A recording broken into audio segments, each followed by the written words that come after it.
Hello बच्चे, तो आज हम देखेंगे law of demand, demand curve, scheduled और शिफ्ट इन डिमांड कर्व।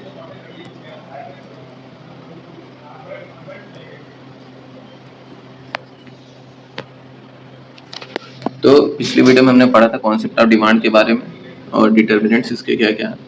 तो उसमें हमने ये पढ़ा था कि डिमांड और प्राइस में एक इनवर्स रिलेशनशिप है। मतलब कि अगर प्राइस बढ़ता है तो डिमांड हमारा घटता है, और प्राइस अगर घटेगा तो डिमांड हमारा बढ़ेगा। ठीक है, तो इसमें क्या निकल गया, मतलब कि ये इनवर्स रिलेशनशिप है। इनवर्स रिलेशनशिप मतलब कि उल्टा, कि अगर एक क्वांटिटी, एक वेरिएबल बढ़ रहा है तो दूसरा वेरिएबल घट रहा है, एक वेरिएबल घट रहा है तो दूसरा बढ़ रहा है, तो इसी को हम इनवर्स रिलेशनशिप कहते हैं। तो law of demand in short में क्या है? Law of demand can be stated as other things remaining equal,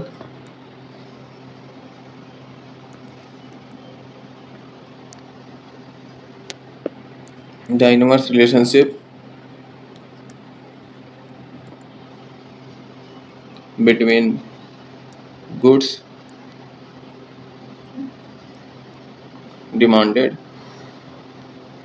या quantity demanded and price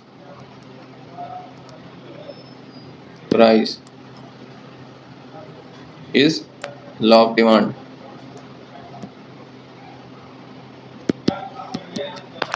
अब डिमांड शेड्यूल क्या होता है? डिमांड शेड्यूल कुछ होता नहीं, बस उसको टेबल के फॉर्मेट में जब हम डिमांड को रखते हैं, डिमांड की चीज़ों को, तो उसको शेड्यूल कहते हैं। सिंपल सी बात है, एग्जाम्पल लेते हैं जिसमें हमारा एक कमोडिटी का प्राइस और क्वांटिटी डिमांडेड का टेबल बनाया है। तो हम बनाते हैं टेबल। मान लो तुम एग्जाम्पल ले लो, एक सेब टेबल बनाया पहले,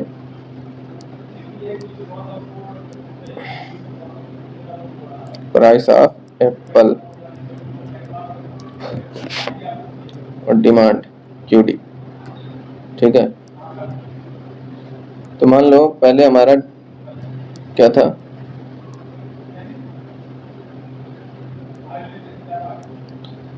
प्राइस 100 रुपया था, तो हमारा जो डिमांड था पर वीक केजी, एक हफ्ते में हम कितना ले रहे थे, 15 किलो, और मान लो प्राइस बढ़ गया 200 तक, तो हमने कितना कम कर दिया, 12 किलो कर दिया।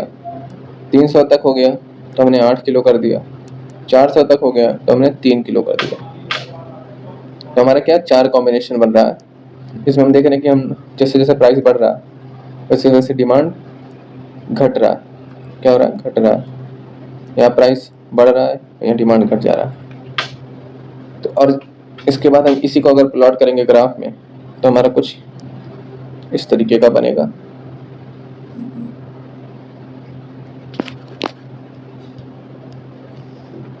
इस तरीके का वाई एक्सिस पे हम प्राइस को लिखते हैं और एक्स एक्सिस पे हम क्वांटिटी डिमांड को लिखते हैं। तो जब हम इसको प्लॉट करेंगे एक्सिस, तो कुछ इस तरीके का बनेगा। और अलग अलग यूनिट पे, अलग अलग पॉइंट पे अगर इसको हम पॉइंट करें तो वही चारों ही यूनिट आएगा। अगर हम इसको एक्चुअल ग्राफ पे प्लॉट करेंगे तो यही हमारा आएगा लव डिमांड कर्व। इसे को हम डिमांड कर्व कहते हैं। क्या कहेंगे? डिमांड का curve.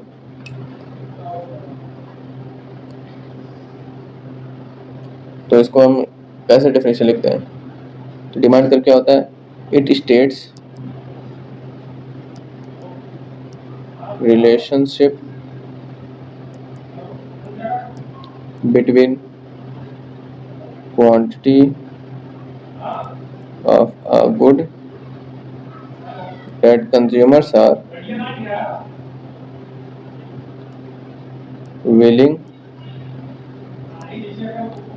to buy and the price of the good।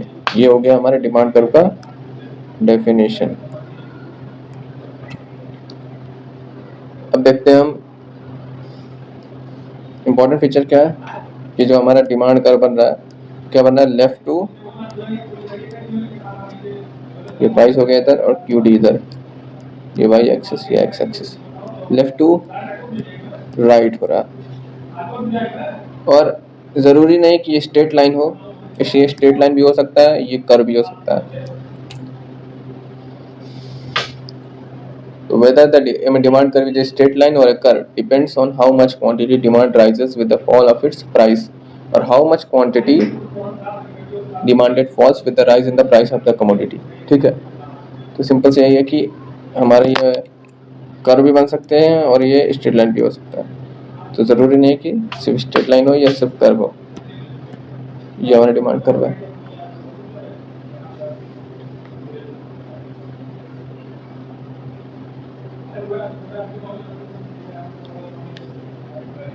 अब एक एग्जांपल ले लें, सुनो। मार्केट डिमांड कर, मार्केट डिमांड कर मतलब 2-3 लोग का डिमांड कर को मिक्स करना है।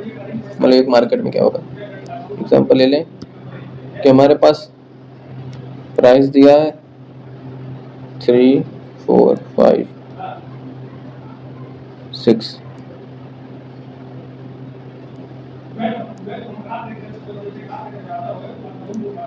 मार्केट डिमांड UD, ये हमारा हाउस होल्ड B A है। तो मान लो ये हाउस होल्ड A है, इसका क्या होगा, प्राइस तो सबका वैसे रहेगा, 4 डिमांड कर रहे हैं, फिर बढ़ा तो 3 हो गया, फिर प्राइस बढ़ा तो 2 करने लगे, फिर ये, और एक हाउस होल्ड भी है, दूसरा घर है जो B है, उसमें पहले वो 3 अगर प्राइस था तो 5 क्वांटिटी खरीद रहे थे, अब जब 4 हो गया तो 4 क्वांटिटी खरीद रहे हैं, फिर 3, ऐसे तो एग्रीगेट क्या होगा, इन दोनों का ऐड कर, सब पॉइंट कर दो, तो 4 + 9, 4 3 7, 3 2 5, 2 1 3, ये एग्रीगेट हो गया।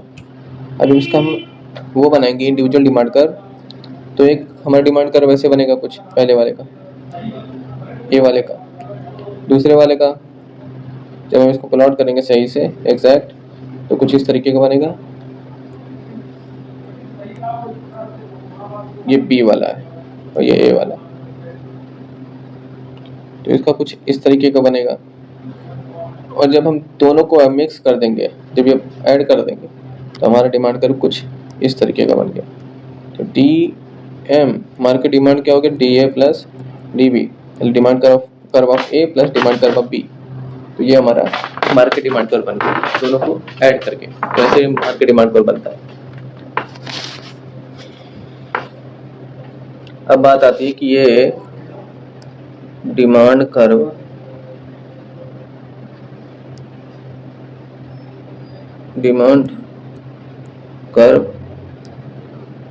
डाउनवर्ड स्लोप क्यों करता है, ऐसे क्यों है, तो वो उसका भी रीजन देखते हैं। तो एक रीजन तो ये है कि इनवर्स रिलेशनशिप है, और अगर इनवर्स रिलेशनशिप है किसी चीजों में तो वो ऐसे ही बनेगा।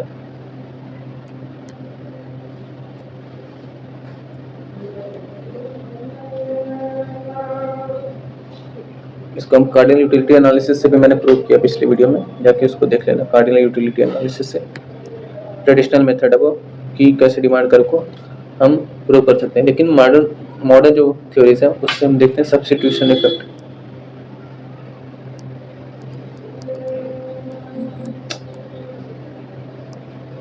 तो सब्स्टिट्यूशन इफेक्ट में क्या होता है कि मान लो पेप्सी है और यहाँ कोक है, दोनों के प्राइस क्या हैं, 20 रुपये।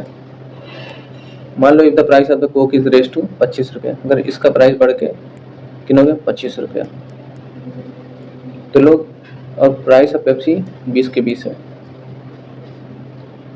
तो पेप्सी अब क्या होगा, इससे सस्ता होगा, क्या हो गया, सस्ता हो गया, तो लोग क्या खरीदना चाहेंगे, पेप्सी या कोक, एब्सोल्युटली पेप्सी खरीदना चाहेंगे क्योंकि वो सस्ता हो गया, सब वहाँ शिफ्ट हो जाएगा, तो डिमांड किसका कम हो गया, कोक का कम हो गया। तो उससे क्या पता चलता है कि हमारा डिमांड घट गया ऑफ कोक। तो इसी को हम सब्स्टिट्यूशन इफेक्ट कहते हैं। और दूसरा क्या, इनकम इफेक्ट।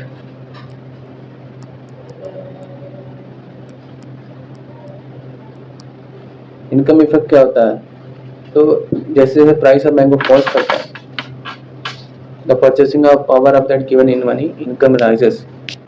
मान लो तुम्हारे पास अगर प्राइस अभी ज़्यादा बहुत ज़्यादा और तुम्हारे पास फिक्स्ड इनकम, इनकम क्या फिक्स्ड है तुम्हारे यहाँ, तो क्या होगा, मान लो तुम्हारे पास कम हो गया प्राइस को क्वांटिटी का गुड्स का, तो अब क्या तुम्हारे पास मनी इनकम तो फिक्स्ड है, लेकिन अब उतने ही रुपए में तुम ज़्यादा सामान खरीद पाओगे, तो क्या हो गया, उससे क्या हो गया, हमारा डिमांड भी बढ़ गया एज प्राइस फॉल्स।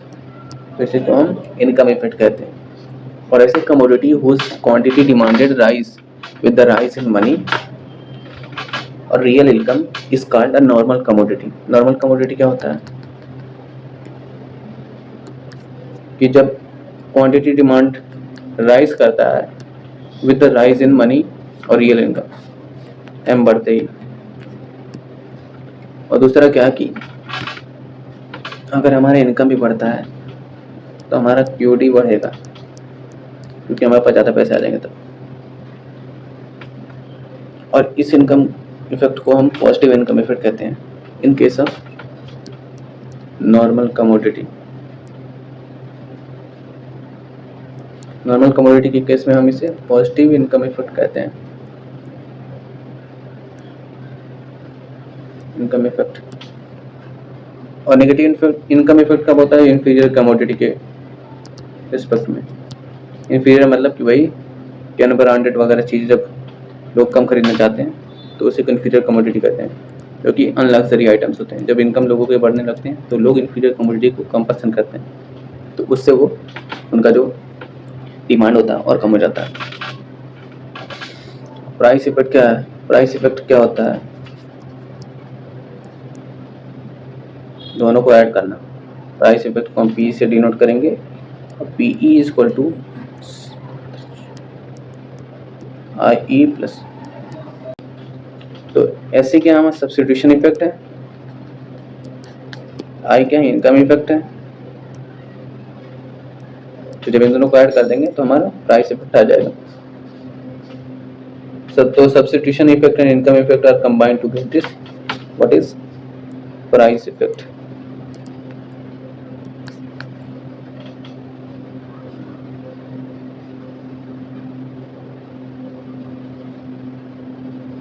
और ये दोनों सीक्वेंस में नहीं ऑपरेट करते हैं, ये दोनों साइमल्टेनियसली ऑपरेट करते हैं, एक ही टाइम पे ये दोनों चीजें हो रही होती हैं।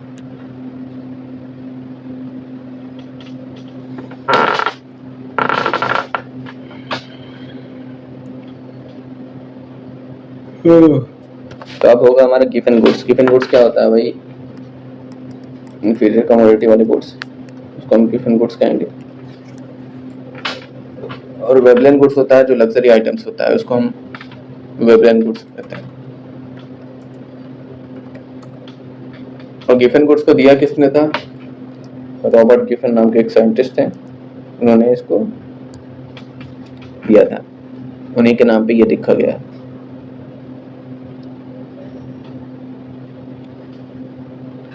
In case of given good, fall in the price of commodity need not lead to an increase in quantity demanded। यही होता है कि गिवन गुड्स के केस में अगर प्राइस गिरता है तो क्यूडी बढ़ता नहीं है। ठीक है, यही एक पैराडॉक्स था जो कि गिफन ने एक्सप्लेन किया। ये डायरेक्ट रिलेशनशिप बताता है, फॉल इन प्राइस और क्यूडी भी तो हमारा घट जाएगा, डिमांड भी कम हो जाता है।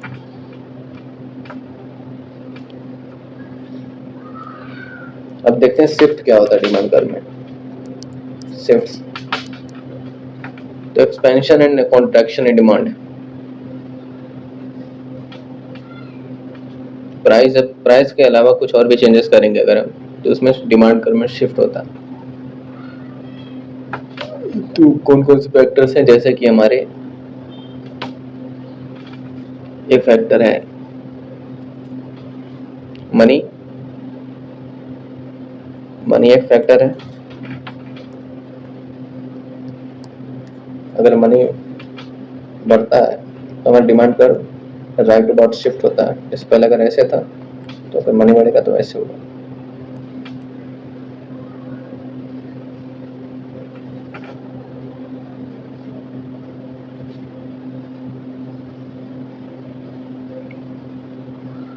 So increase in quantity demanded or demand shift in the demand curve to the right can because increasing money income.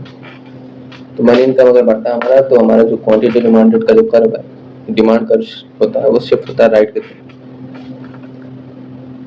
But decrease in quantity or shift in the demand curve to the left because of decrease in money income. अगर money m बढ़ता है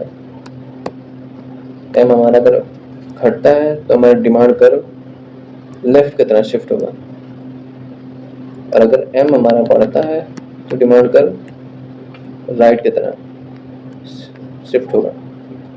दूसरा point क्या है, अगर हमारा substitute का price बढ़ जाता है, प्राइस ऑफ सब्स्टिट्यूट गुड्स बढ़ता है या decrease in the price of complement goods, तो हमारा जो डिमांड कर्व है वो लेफ्ट की तरह शिफ्ट होता है. और अगर उल्टा होता है कि अगर हमारा सब्स्टिट्यूट गुड्स का प्राइस कम होगा या कॉम्प्लीमेंट गुड्स का प्राइस ज़्यादा होगा तो हमारा जो डिमांड कर्व है वो लेफ्ट की तरह शिफ्ट होगा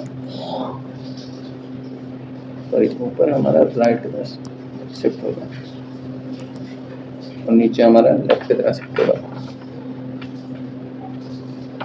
अब तीसरा चीज क्या है हमारा test. If the consumer has developed a taste for the commodity, he can start demanding more of that commodity even if the price remains unchanged. So the demand curve will be shifted rightward. The taste उस commodity के around हमारा ज़्यादा हो जाता है तो हमारा demand का राइट की तरफ शिफ्ट होगा, राइट शिफ्ट होगा. और अगर हम उसे नापसंद करने लगे तो हमारा लेफ्ट की तरफ शिफ्ट होगा.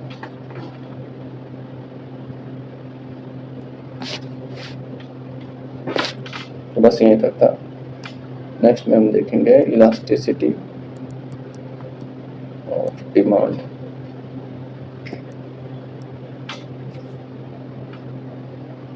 Notes will be uploaded on the website.